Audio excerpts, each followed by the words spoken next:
Куффа алейка лисанак. Тілін шығарады пайғамбарымыз саллаллаху алейхи вассалам. Айтады: ей Муаз, мына тіліңді тый дейді. Қараңыз. Тіліңді тый дейді. Мынаның бәрін ұстап тұрған сол дейді. Қараңыздар. Мынаның бәрін ұстап тұрған сол дейді. Сол себептен пайғамбарымыз саллаллаху алейхи вассалам тағы да түсіндіру үшін айтайын. Пайғамбарымыз саллаллаху алейхи вассалам бір хадисінде айтады: Иза асбаха ибн Адам. Адам баласы таң атып тұрған кезде, таң намазын оқып, сөйтіп үйден шығайын деп тұрған кезіңізде мынандай оқиға болады екен. Біз білмейтін, біз тек сол иманнан біліп жатырмыз бұны. Иманның пайғамбарымыз хадисінен біліп жатырмыз да. Сонда айтады: Фа иннал аъдуа куллаха. Адамның денесіндегі әрбір мүше дейді. Әрбір мүше куллуха, барлығы бірге жиналып тілге бүйтіп айтады екен. Тукаффиру лисана. Ей кәпір деген сөзбен айтады екен тілге. Ей шүкірсіз деп айтады екен да. Фаттақиллаха фина. Біз үшін қорқ Алладан. Фа иннама нахну бика. Біз көрінбей қаламыз ана сенің кесіріңнен дейді. Не істегеніміз бітті дейді ол. Пайдасы болмай қалады дейді оның. Фа иза стақомта. Егер сен түзу болсаң, истақомна. Егер сен түзу болсаң, біз де түзу сияқты табыламыз. Түзу бағаланамыз да. Мысалы сіз намаз оқып жатсаңыз түзу ғой ол. Бірақ намаздан кейін біреудің ғайбат жеп жатсаңыз, болды. Жақсылықты жамандықпен не істеп жүрдік? Жуып жібереміз біз. Сен түзу болсаң түзу боламыз, сен қисық болсаң қисық боламыз дейді. Сонда Муаз таңғалып сұрайды ғой: Я Расулалла, аинна ламу ахазуна бима натакалламу бихи. Сонда біз әрбір сөйлеген сөздеріміз үшін жаза тартамыз ба дейді. Сакалатка умука я Муаз. Ей Муаз, ай, сен білмейсің ба соны дейді. Хал якубу наса финнари аля уджухихим илля хасоиду алсинатихим. Адамдарды дейді қиямет күні, қарадар, тозақтың ішіне қарай беттермен лақтыратын сол тілінің жемістері ғана емес пе дейді. Тілімізден шыққан нәрсенің бәрі тазармайынша мұсылман тозақта болуы мүмкін екен. Құрметті жамағат, басқа амалдарың көмектесе алмай қалады, ең соңында болмаса. Тіл деген нәрсе, ол тілді байқаңыз да. Тіл өте қиын нәрсе екен. Осы Алламен бақылау, Алланың көріп тұрғанын, естіп тұрғанын деген нәрселерде тілді бақыламасақ болмайды. Өз тілімізбен өзімізге зиян жасаймыз. Мысалы, тағы бір мысал келтірейін. Ухуд шайқасында бір жас жігіт шахид кетеді. Сосын жас жігіт шахид кеткеннен кейін анасы қасына келіп, денесінің қасына келіп, жаңа басын сипап отырады да айтады: Ханиан лака я бунайял жанна дейді.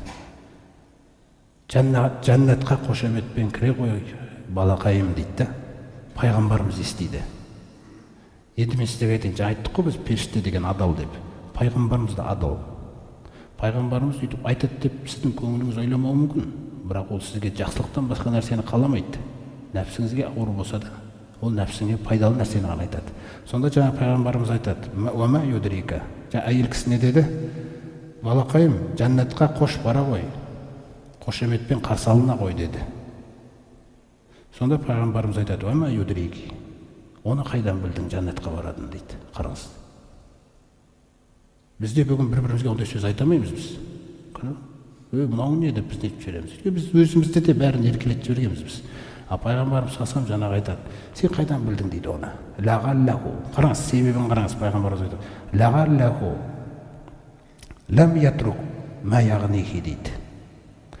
Мүмкін бұл балақайың өзіне қатысы жоқ әңгімелерге кіріскен шығар дейді. Қараңыздар. Ау япхалу бима ла юнқис. Немесе садақаның малды кемітпейтінін біле тұра садақа сұралған кезде бермеген шығар дейді. Сондықтан сен қайдан білесің дейді онымен не болатынын. Тәрбиені көрдіңіз ғой. Міне, осындай пайғамбарымыздан жеткен сахих хабарлардағы нәрселер де бұның барлығы. Сонда өзіңіз ойлаңыз.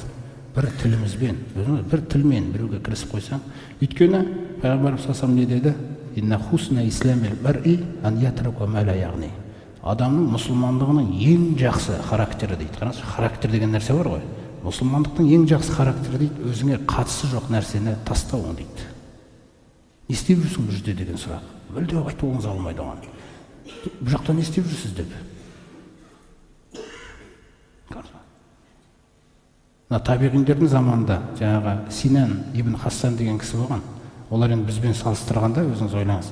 Ана Синан ибн Хассан сахабалардан тәрбие алғаннан кейін бір осындай ғимарат жолда өтіп баратқан кезде бір ғимаратты көріп қалады, бұрын көрмеген. Мына ғимарат қашан салынған деп айтады. Қараңыз. Мынау ғимарат қашан пайда болған мына жерде деп айтып қалады. Сосын өзімді жедім дейді сол сөз үшін. Қараңыз.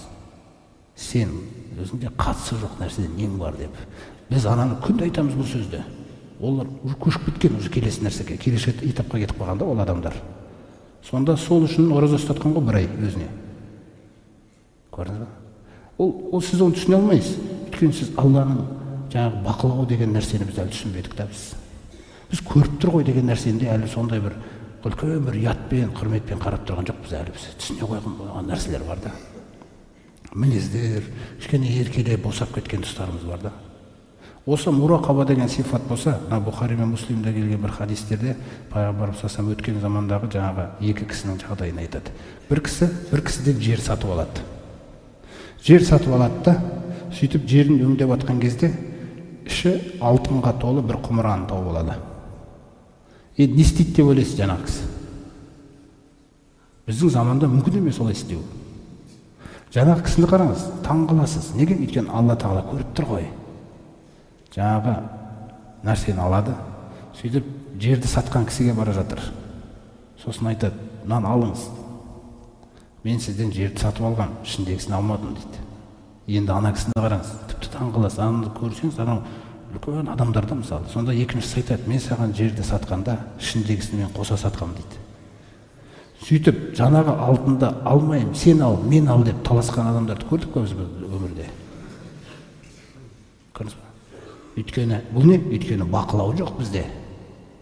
Бізде бірден өзімізге фатуа тауып алып, о, Алла берді маған дейміз біз. Ол кісілерге де сөйтіп айтуға болатын еді. Бірақ олар оны істеген жоқ олай. Сөйтіп, қазының алдына барады. Қазының алдына барып, екеуінің жақсылығы жаңағы, мынау менікі емес деп, қазы мүмкін емес жаңағы нәрсені. Бөліп ал десе де алай деп тұрған жоқ екеуі. Сонда айтады ғой, сізде бала бар ма дейді, балаларыңыз. Айтады, менде ұл бар, менде қыз бар дейді. Екеуін некелейтін ақша дейді бұл. Екеуін осыған некелейсіңдер, үйлендіресіңдер, сосын екеуіне содан жұмсаңдар, сосын садақа беріп тұстаңдар адамдарға дейді. Осылай аяқталғанда бұл оқиға. Соқтан бақылау деген нәрсе, құрметті жамағат, Аллаға өте біз жақындататын нәрсе да, өте керек тақырып қой бізге. Мысалы, бір оқиғаны келтіреді. Жаңағы бұрынғы кітаптарда бір кісі патша, жаңағы патшаның жауынгерлері болады ғой. Сол ішіндегі бір жауынгерін ерекше өзі ілтипат көрсетеді да сол жауынгеріне. Сосын адамдардың арасында наразылық болады, неге оны артық көреді бізден деген нәрсе. Сосын бір аңшылыққа қарай шығады да, аңшылыққа қарай шығып, сондай біздікіндей таудың етегіне қарай барады. Сосын соны көрсеткісі келіп, патша жаңағы ұзақ уақыт неге қарап қалады. Таудың басында бір қар жатады. Сол қарға қарайды. Сол қарға ұзақ қарап қалады да. Сол кезде жаңағы жауынгер атқа мінеді да, бірден кетеді. Кетіп, қардан алып келатыр көп қоп. Жеткен кезде бір кішкентай ғана қалған ғой қолында. Патшаға әкеп үлгереді соны. Мені қарды қалағанымды қайдан білдің дейді. Мен білемін дейді өз патшамның. Егер бір нәрсеге қараса, босқа қарамайтын дейді. Жүректі қалай түсінеді да, таухидқа күшті мысалда. Көрдіңіз ба? Алла Тағала нені қалайды, сіз сол жақта жүру керексіз ғой.